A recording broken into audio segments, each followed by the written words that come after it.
Control 1022. 10-4, 62, copy.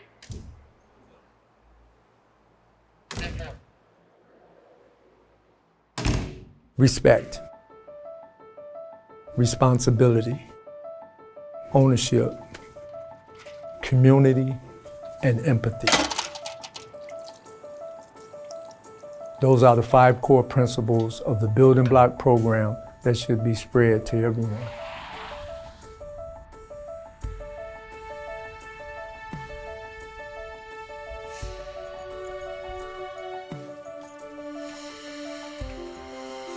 Prison can just be dark. Prison will kind of get you at your lowest. Us coming from broken homes and broken families and just not really having too many people believing and caring us. You have the people you talk to and the people you don't. Then there's this dynamic of us versus them between inmates and staff. And then when you enter into the program, it allows you to get your head out of that dark period of your life.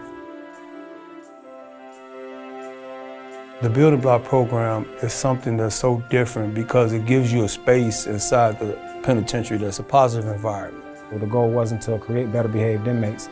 It was to help men become better men, better versions of themselves, the men that they were supposed to become in the beginning. This goes against what I learned coming up through the ranks, but we're seeing a lot of success. Discipline is unbelievably down with the building block wings. Guys that are maybe not in the program any longer for whatever reason, their discipline is even down significantly because of being in the program. Staff seem to be more excited to come to work. You can see the change. We see it every day. So it's going to take a community, right? That is constructive, right? In order to build up the character of individuals. It gives guys hope. Broken boys becoming better men. It gives someone a passion if they never had one. It gives somebody hope for the future. The moment they come on the wing, that it's our program. So the minute you understand that it's ours, you want to take care of it. And that's a huge part of this. Well, these are our training grounds right here. That's right. That's right. Absolutely. The building block it's positive change for these guys. I believe that it gives them opportunity and reasons to believe in themselves, knowing that there are possibilities other than violence, doing the wrong things. The little stuff turns into big stuff. So it makes you a little nervous. I'm the what if guy. If we implement this program, what's going to happen? Something bad would happen on the wing, a fight or whatever. I would refer to it as the crumbling block. It took a little bit of adjustment for us in our approach on how we're doing things.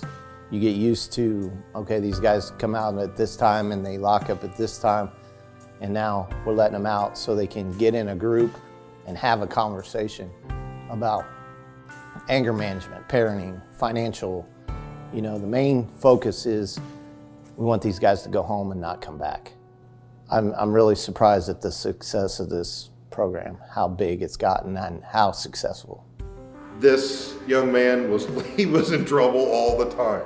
Phone issues, double trays, nothing, big, but he was always in trouble. And he has made a drastic transformation. They thought I wasn't gonna make it on the building block because of the things I was doing.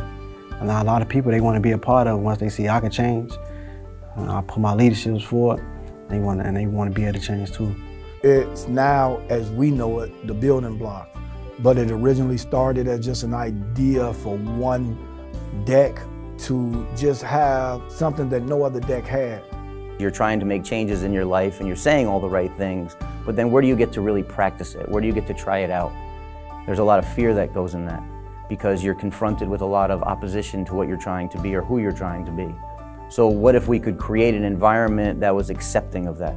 Each one of these principles you'll see here, and it's representative of a particular culture, and each culture and what they've kind of given back to society. So each panel describes the culture. So for ancient culture, we had empathy. And then on the other side, we have kindness. And some of the things that they've given to society culturally is represented on the wall. And it goes all the way down to the truck, which is the focal point, which is kind of that pure American culture of a second chance with the restoration garage. The ownership of the wing is something that I didn't really expect. The vast majority of the guys on the wing didn't care what the wing looked like. They would throw trash on the wing, they'd peel paint, they'd write things. In society, you know, wherever they lived, they didn't care about where they lived. They didn't care about their neighborhood. A lot of guys just cared about themselves. These wings are the first time that they have realized that their actions affect someone else. How many people down the road it affects. It's been an eye-opener to them. Telling a grown man to believe in himself with painting it on the wall, you know, it might seem like something that's not necessary, but it's impactful because people actually see that on a daily basis, 2, 3, 4, 5 times a day for 6 months, a year, 2 years, 3 years. And it begins to take root. They begin to, you know, not only just read them, but try to live up to them.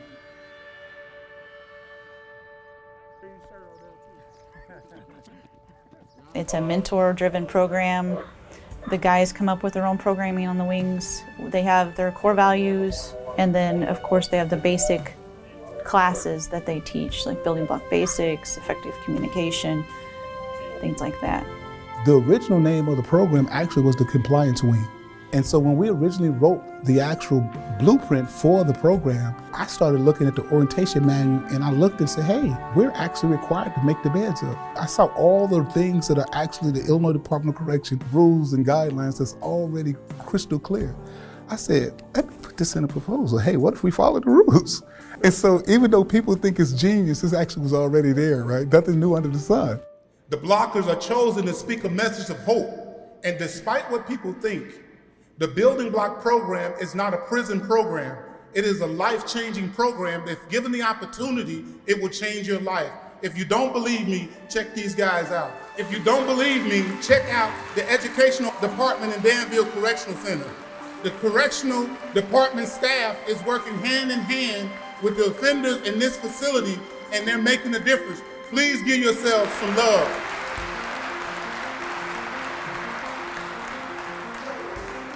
When I first heard about the Building Block, I was at a point in my life where a decision had to be made.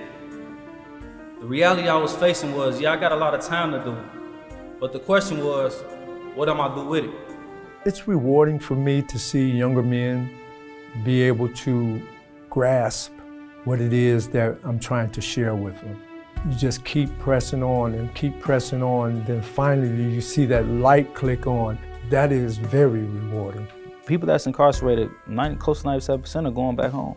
And guys gotta be prepared for that moment to go back home and be able to be law-abiding citizens. You can have like those aha moments. You know, I've had conversations where it's like, you know, hey, I talk to my son's mother now with those communication skills that we learned here, and I can see my son now. So by me not believing in myself, I didn't care about life. So when I first came to the Building Block, it didn't work out for me. I got high off people saying, oh, he's a bad guy. I got high off, oh man, you know, stay clear of that guy. I finally said, you know what, let me give this a try. And me being mentored have given me the opportunity to see me for who I am. And also I'm able to mentor my own daughter. I want to make my mother proud. I want to make my father proud. You know, I want to be someone my daughter actually wants advice from. I see not only life different, but I see individuals different. I value people's lives different, and I see value in other people. You know, I've been on the block for over a year now. It was kind of hard for me to get into the program at first. You know, having 27 years straight to do and almost done, it's helped change me so much because I'm going out there with grandkids and, you know, boys that's in the house, you know, and different things. So it's helped me be able to like look at them and understand the responsibility that I have and like how it hurts them if I leave again. To me personally, the vision is the future. It's not this momentary thing that's going on, it's that guys can leave here with skills, you know, so they don't have to come back to prison. Therefore, Danville Correctional Center, Danville Patrol, the Danville Correctional Center, Does a building block actually work?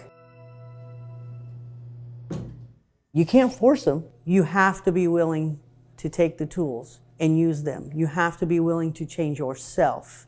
And we have lots of them that do it. It betters the offender situation, it betters our situation. It's a much better situation for everybody involved.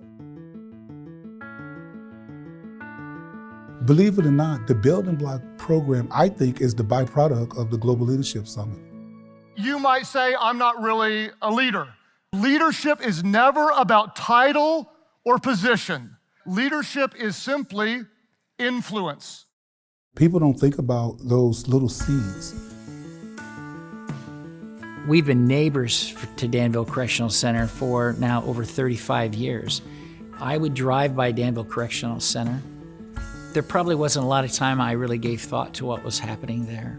And we had absolutely no relationship with the prison. We became very convicted by that. The conversation started as, well, what can we do as a church to serve what you're doing there? How can we help? My heart really changed for what was happening there, and doors just began to open. And this is what Building Block consists of, is pruning, cutting, clipping, and reminding people, man, that despite who you are, where you started, you can finish as a winner.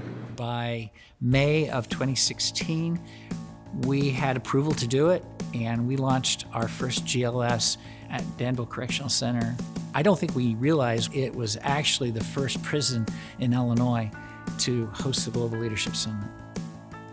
The information that the mentors and facilitators obtain from the Global Leadership Summit, we then take it out to the Building Block and create classes. Like, everybody took it back to the wing, and they started, doing their research, and so guys started embracing those things. They just want information. They want the knowledge to be part of something that's global, to be part of something that's happening on the outside. It's really important to them. If you have a vision that everybody believes in, it's too small for you. TDJ's talked about having a dream big enough that'll shake everybody to its core. It caught a vision in me to create a class called Purpose. A lot of people in and out of prison, they kind of just get in that rut. But once you can catch your purpose for your life, you could be a garbage picker, or you could be a surgeon, a brain surgeon. But if that's been your purpose that you're living out in life, you'll live, to me, a fulfilling life. If I want forgiveness for my past, then I should be able to give somebody else a second chance. I should be able to have those same things that I want, I understand somebody else wants. To actually say, hey man, I believe in you. That goes a long way. I chase character now. I'm building character. Character is what's gonna keep me in my daughter's life, not reputation. Like, how about starting that trend where people leave Danville Building Block and they get jobs, they get education, they're changing the world, they're becoming mentors, they're on stages like the Global Leadership Summit, they're starting mentoring programs, they're doing things like that because of the experience that they have in Danville Building Block.